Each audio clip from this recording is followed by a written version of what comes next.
Good day everyone, our topic entitled Toward a Sustainable World. We have here the presenters and reporters of Black Group. We have Ernalyn P. Kimada, Angelica J. B. Tubat, John Lancis R. Valderrama, Kyla L. Villawan, Edmark M. Villegas, Rialyn B. Villegas, and Royal Princess P. Biray. We discussed for today's topic are divided into two sections. Section 1, Sustainable Development. Section 2, Food Security. Section 1, Sustainable Development. The term sustainable development has required much popularity among scholars, politicians, public servants, and civil population. The sustainable development is defined by the Brundtland and the Brundtland Commission, formerly known as the World Commission on Environment and Development.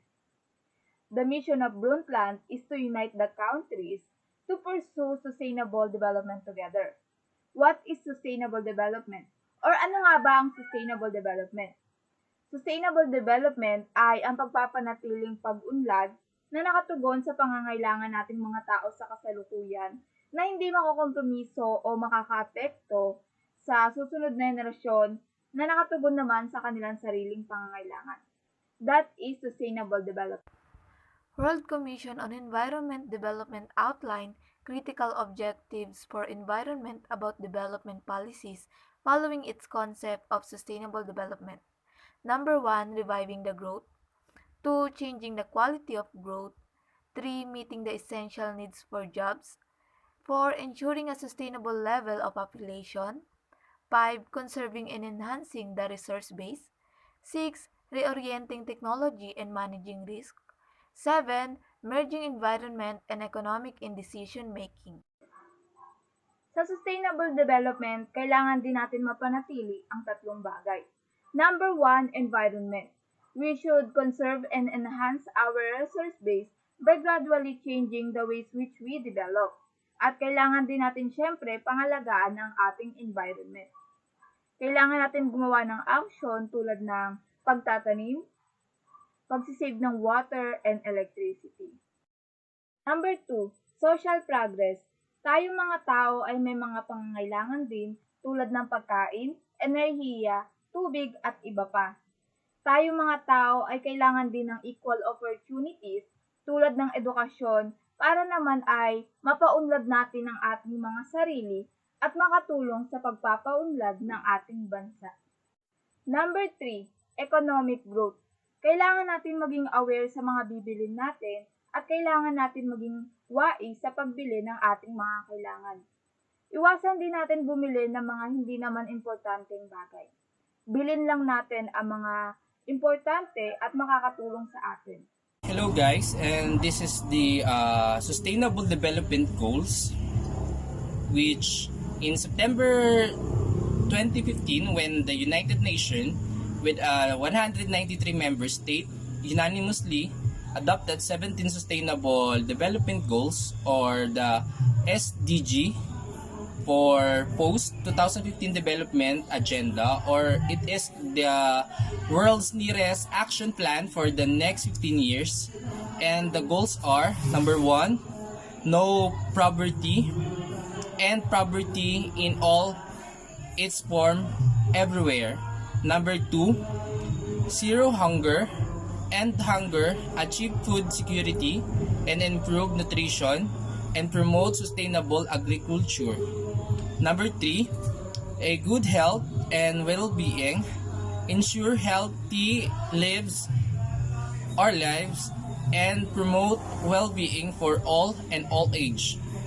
Number 4, quality education that ensure inclusive and equitable quality education and promote the lifelong learning opportunities for all.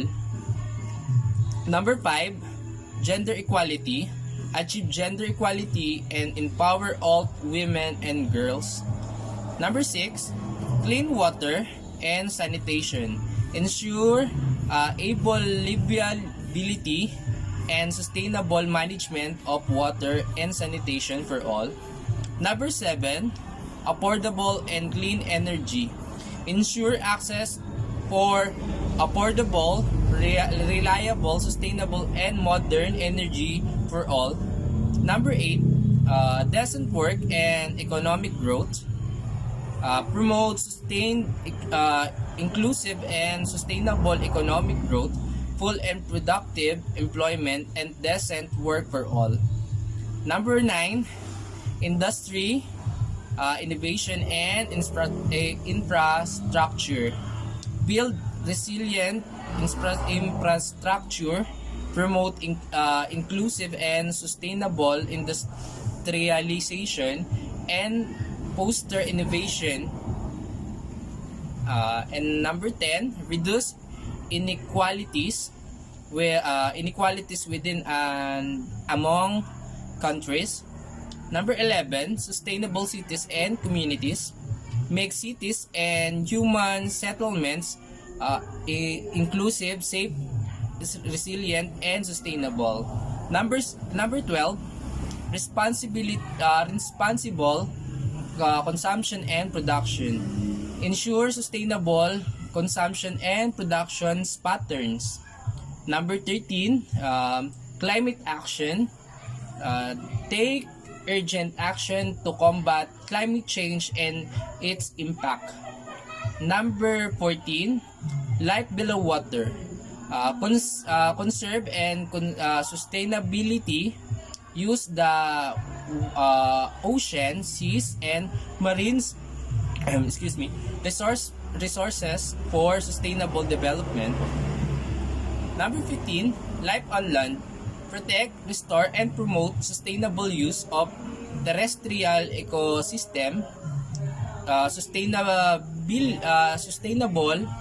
manage forests, combat desertification, and halt and reverse land degradation, and halt biodiversity loss. Number 16, the peace, justice, and strong institution promote peaceful and inclusive societies for sustainable development, provides access to justice for all, and build effectiveness, accountable, and inclusive institution at all levels. Number 17, and the last, partnership for the goals. Strengthen the means of implementation and revitalize the global partnership for sustainable development. Guys, the sustainable development goals and also the aim is to transform our world. They are called to action the end poverty and equality, protect the planet, and ensure that all people enjoy health, justice, and property, and prosperity. The United Nations often cites Agenda 21 advocates of 1992, its Sustainable Development Knowledge Platform, where the topic of sustainable development is put forth in discussion. Agenda 21 advocates education to disseminate information regarding sustainable development, Jickling, 1994. Since then countries all over the world have integrated this action plan of the UN in their respective government, such as in the case of Canada when its National Roundtable on the Environment and the Economy institute the Sustainable Development Education Program in the same year that Agenda 21 established, Jickling, 1994. The United Kingdom UK Strategy for Sustainable Development, crafted in 1994, aimed to raise the awareness of the people through the integration of environmental policies into all aspects of government as shared responsibility between government, local authorities, business, and non-governmental organizations. Mountain and Collins, 1998, among other provisions in the strategy. Ano nga ba ang Agenda 21? Agenda 21 is a comprehensive plan of action to be taken globally, nationally, and locally by organizations of the United Nations. system, governments, and major groups in every area in which human impacts on the environment. Agenda 21, the Rio Declaration on Environment and Development and the Statement of Principles for the Sustainable Management of Forests, were adopted by more than 178 governments at the United Nations Conference on Environmental and Development, held in Rio de Janeiro, Brazil 3 to 14 June 1992. Alamin naman natin kung ano ba ang ginawang estratehiya ng United Kingdom. The UK was one of the first nation to adopt the principle of the Earth Summit and Agenda 21, publishing its first UK Sustainable Development Strategy in January 1994, updated and republished in 1999. A better quality of life as strategy for sustainable development for the United Kingdom. A sustainable environment is resilient enough to withdraw man-made and natural challenges, and can also recover from such if needs arise. Sustainability leads to stability. However, stability alone may not necessarily lead to sustainability. Stable environments are simply resistant to change but somehow lack the element of resiliency that sustainable environment possesses, because it is far easier from stable environment to become unstable in comparison to the possibility of a sustainable environment becoming unsustainable. So kasi yung sustainable environment, ito yung mga pangangailangan na kapag napunan natin or napunan, hindi na tayo mag-iisip sa mga susunod. So pag sinabi kasi yung sustainable environment kasi pang long term siya. And tapos pag may sustainable environment ka, dun mo lang masasabi na stable ka or may stability. So when it says stability, ito naman ay short term naman siya or kabaliktaran naman siya ni environment, ni sustainable environment. Dito sa stability, masasabi mo lang na stable ka kapag na-sustain mo yung mga needs. So gaya nga na example sa baba, yun na example ng sustainable environment. Tubig, dahil ang tubig, hindi naman tayo yung namumroblema or hindi naman tayo nagpo-produce ng, kumbaga yung tubig, nandiyan na siya naturally. Gaya nga na sinabi ko kanina sa sustainable environment, ito yung mga pangangailangan na kapag napunan natin, hindi na natin siya kailangan problemahin. Sustainable environment, siya ay long term. Gaya nga nitong tubig, ito, nandiyan na talaga siya or natural na siya nandyan at nagagamit natin sa pang-araw-araw nating pangangailangan. Section 2, Food Security. A vital resource for humans regardless of race, nationality, religious affiliation, economic status, or educational attainment is food. It is a basic necessity for survival. Therefore, it is important for nations to secure a constant supply of food for the consumption of people. However, it is a fact that food security, defined as the physical and economic access at all times to sufficient, safe, and nutritious food for people to meet their dietary needs and food preferences for an active and healthy life. Food security is a worldwide issue which must be given considerable attention. Food security challenges countries with large population such as China and India, with a growing and persistent demand for food on both the local and international scale.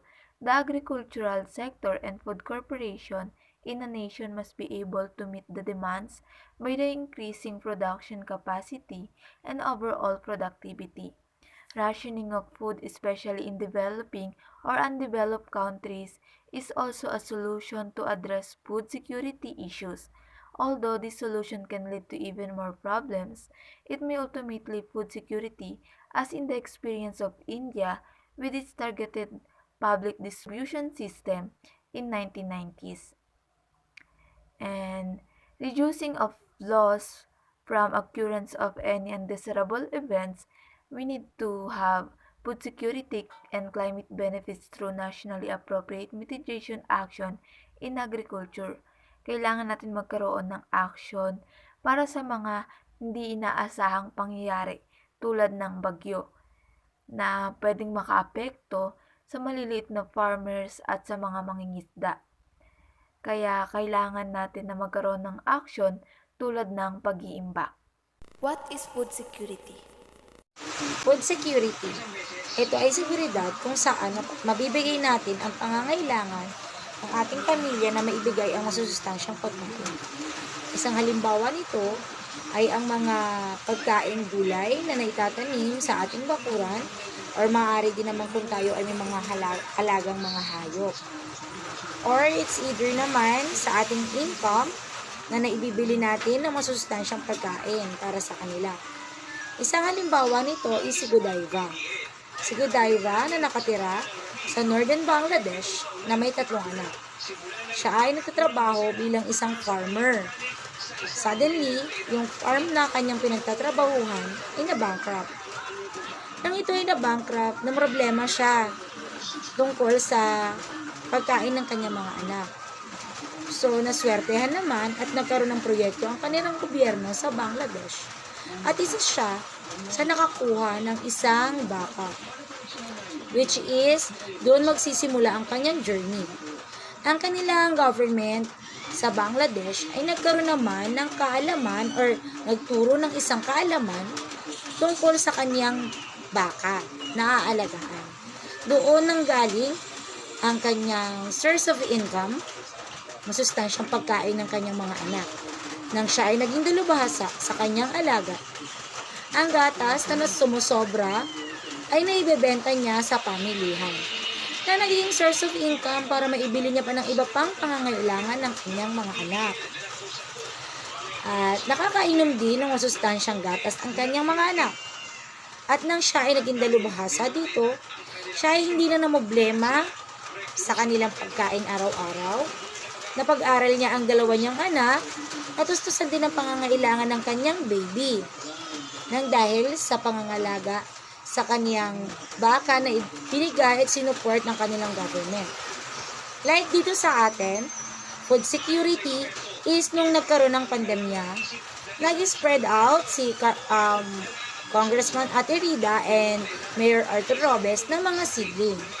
At ang mga seedling na ito ay binigay sa mga taong gusto magtanim at interesadong magtanim. And then, nagkaroon po sila ng activity which is matuturuan ang mga mamamayan na hindi marunong mag-alaga ng mga halaman na gulay or prutas upang ito ay kanilang mapalago. At nagkaroon din po ng aktibidad kung saan may mga hayupan na pwede pong pakainin lamang ng organic na mga pagkain na nasa atin lamang pong bakuran. Kung saan napalago, kaya po nung tayo ay nagkaroon ng food shortage, kahit pa paano po ang ilan-ilan nating mamamayan ay nagkaroon po ng pagkukunan ng pagkain. Kaya po ang food security na sinasabi natin ay kasama po ang ating skills kung paano po natin ma-survive sa panahon ng tayo ay wala na, kung paano po natin maipoprovide due to our skills like pagtatanim, tulong po ng government, at sipag at tiyaga po. International trade is viewed as a solution to potentially dampen the blows on food security in nations. While relatively poor countries can benefit from international trade by receiving subsidies from rich countries, the latter will be pressured to increase food production capabilities. Rich countries may also struggle with handling food security issues at the domestic and the foreign level. International trade is the purchase and sale of goods and services by companies in different countries. Consumer goods, raw materials, food, and machinery are bought and sold in the international marketplace. Also, globalization refers to the interdependence between countries arising from the integration of different aspects of the economy, such as trade. International trade can stimulate economic growth of countries that are now so interconnected. Economic and agricultural reforms have proven viable in addressing food security issues, like in the case of China. Throughout the reform period, the government reduced tariffs and other trade barriers, with the overall tariff rate falling from 56% to 15%.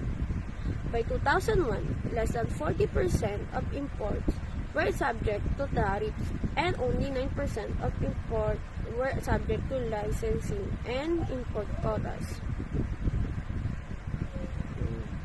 Both grain production and household income increased, creating a synchronized and self-sufficient domestic environment.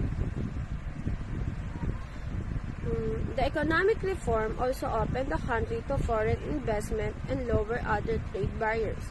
China's admission to the World Trade Organization in 2001 signaled its formal integration into the international market economy. Isa sa mga nag-aambag na salik na nakapipinsala at nagpapahina sa seguridad ng pagkain sa parehong domestic o international na antas ay tinatawag na armed conflict.